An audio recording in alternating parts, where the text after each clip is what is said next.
Hello friends, welcome to my channel. तो आज इस वीडियो में हम आप लोगों को बताएंगे नाखून क्यों बढ़ते हैं। लेसन 4 है, हिंदी का चैप्टर नंबर 4। ओके गाइज, तो इसमें हम वेट ए मिनट। तो इसमें गाइज हम 35 क्वेश्चन जो है ऑब्जेक्टिव का हिंदी का लेसन 4 है, नाखून क्यों बढ़ते हैं।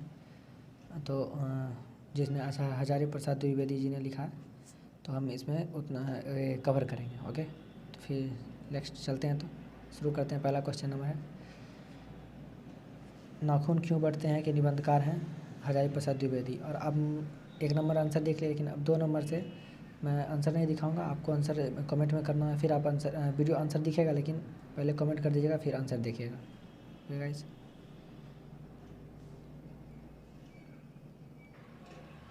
तो नेक्स्ट नंबर क्वेश्चन आते हैं। इसमें आंसर आपको खुद बताना है पहले, ठीक। तो फिर नेक्स्ट क्वेश्चन है,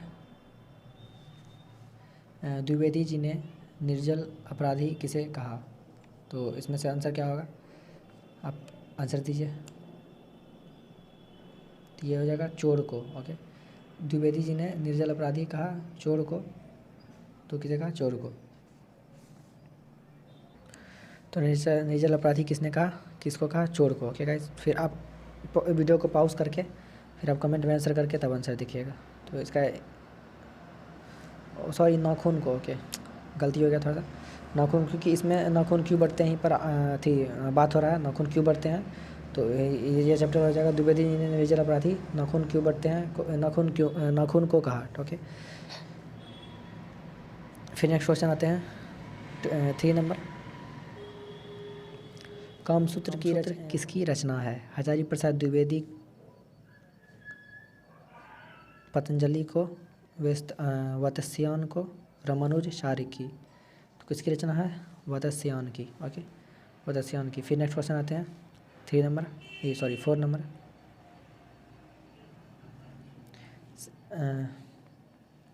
शीर्षक का अर्थ क्या होता है।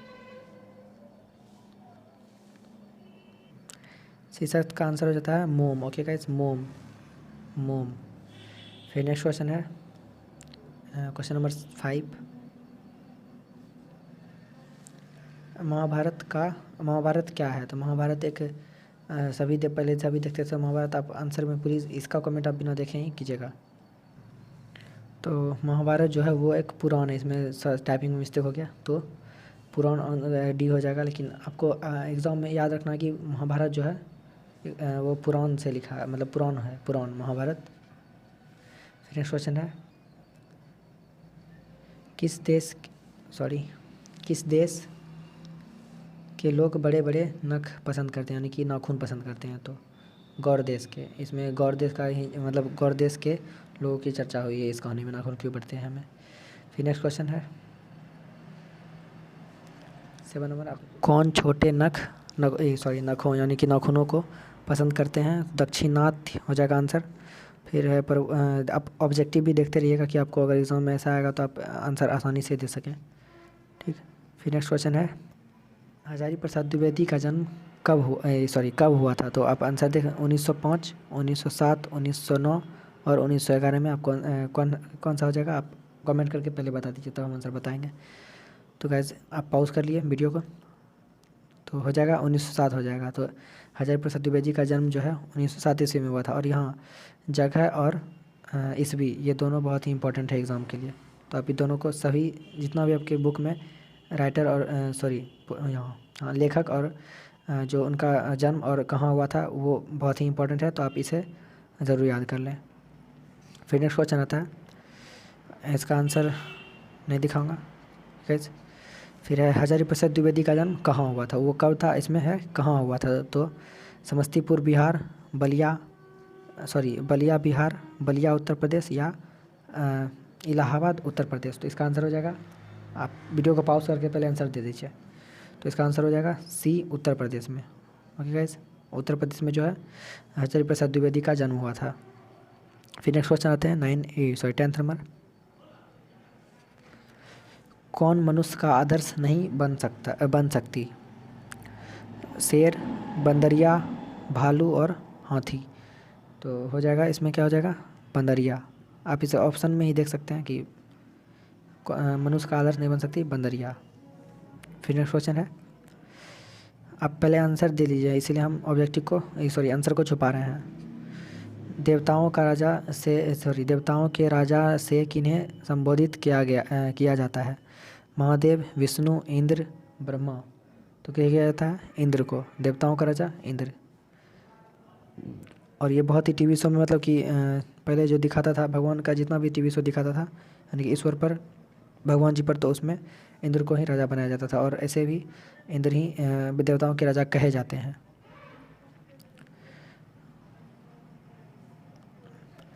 नख प्रतीक है, ये तो बहुत ही हल्का है, इसलिए इसका ऑब्जेक्टिव मतलब आंसर भी हमको दिखाना कोई मतलब दिखा दे तो उससे कोई गलती नहीं है। तो कौन है, मनुष्य। मनुष्य जो अगर नाखून बढ़ाता तो वह किसी पशुता की निशानी यानी कि पशु की निशानी है। फिर नेक्स्ट है, पृथ्वीराज रासो किनका संपादन है? हजारी प्रसाद द्विवेदी, मैक्स मूलर, सुमित्रा आनंद पंत, नलिन विलोचन शर्मा। तो किसका है? तो 30 नंबर हो जाएगा। आप पहले आंसर दे दीजिए। आप इसे याद रखिए क्योंकि इस चैप्टर में हजारी प्रसाद द्विवेदी और नाखून क्यों बढ़ते हैं के बारे में बात हो रहा है, तो इसका आंसर होगा हजारी प्रसाद द्विवेदी। लेकिन अगर आपको ऑब्जेक्टिव में कोई और ऑप्शन दिया तो पर भी आप याद रखिएगा, पृथ्वीराज रूसो जो है वो रासो जो है वो लिखे थे हजारी प्रसाद द्विवेदी जी ने। फिर 40 नंबर क्वेश्चन आ जाते हैं, काशी हिंदू विश्वविद्यालय से हजारी प्रसाद द्विवेदी को कौन सी उपाधि दी गई थी? पद्म भूषण, अशोक चक्र, विजय चक्र या ज्योतिषाचार्य। तो हजारी प्रसाद द्विवेदी को जो है, आप वीडियो पॉज करके आंसर पहले बता दीजिए। तो ये हैगा ज्योतिषाचार्य जो है, डी नंबर। ज्योतिषाचार्य जो है वो हजारी प्रसाद द्विवेदी जी को काशी हिंदू विश्वविद्यालय से दिया गया था। फिर 50 नंबर क्वेश्चन, हजारी प्रसाद द्विवेदी कब पद्म भूषण की उपाधि से सम्मानित किए गए थे, यानी कि किए गए थे?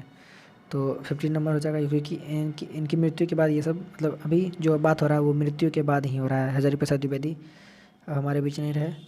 हजारी प्रसाद, क्योंकि ये बुक बहुत ही पहले लिखा हुआ था। तो हजारी प्रसाद द्विवेदी का जन्म हजारी प्रसाद द्विवेदी कब पद्म भूषण की उपाधि के सम्मानित किए गए थे? तो 50 नंबर आप आंसर पहले दे दीजिए, बता रहा हूँ 1957 में। ओके गाइज, बी नंबर हो जाएगा। 1957 में जो है हजारी प्रसाद द्विवेदी जी को पद्म भूषण की उपाधि धारण की गई थी, मतलब दिया गया था।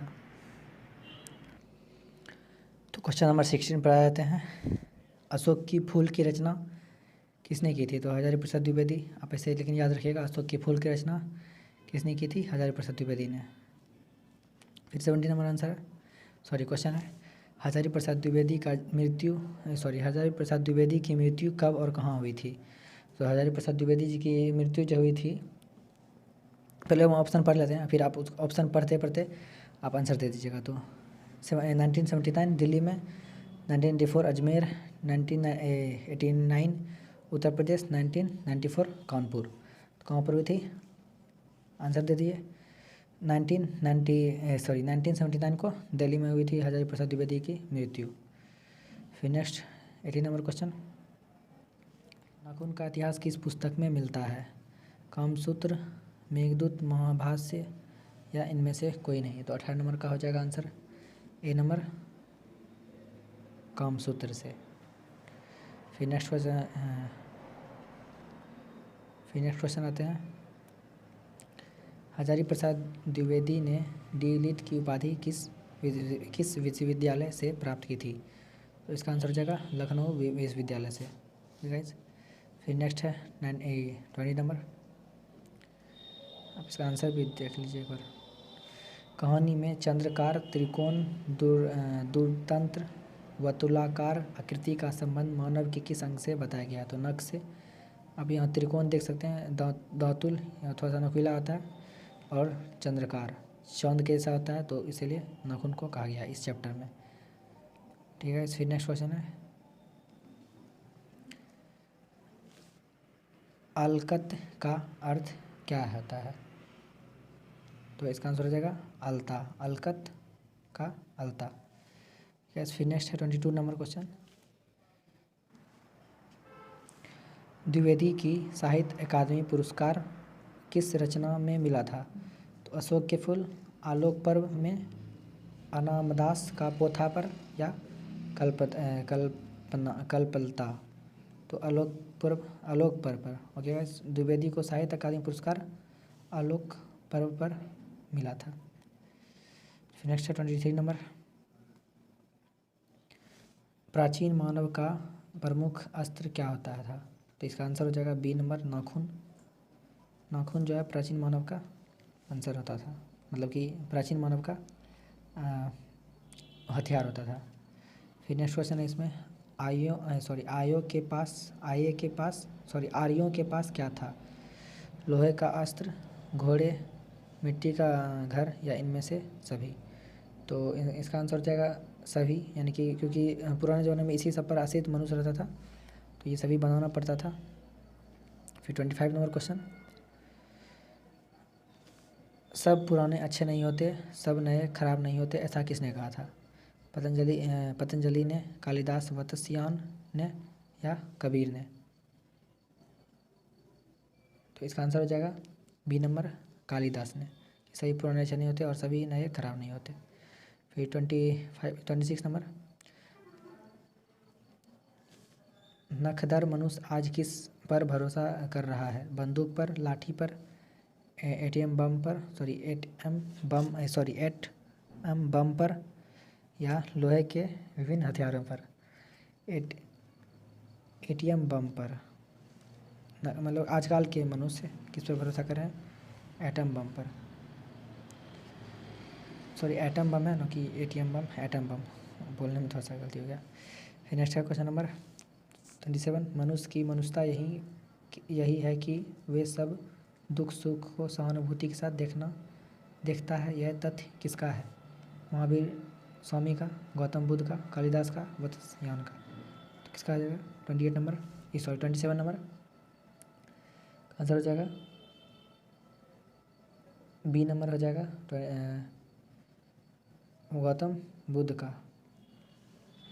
किसने कहा था, मतलब यह किसका है? तो गौतम बुद्ध का। फिर 28, नाखून क्यों बढ़ते हैं के नियमित कार्य, ये तो शुरू में आचार्य प्रसाद द्विवेदी जी ने लिखा है। हाँ,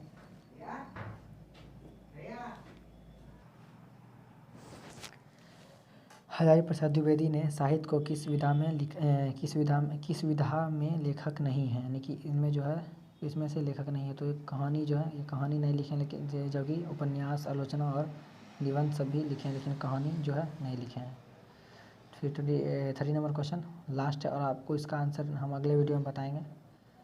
आप इस वीडियो में सिर्फ आप आंसर कमेंट में करके देख सकते हैं। तो कि इसमें से जो है किसकी, आचार्य प्रसाद द्विवेदी की कौन सी रचना नहीं है? तो अशोक के फूल हैं, मिट्टी की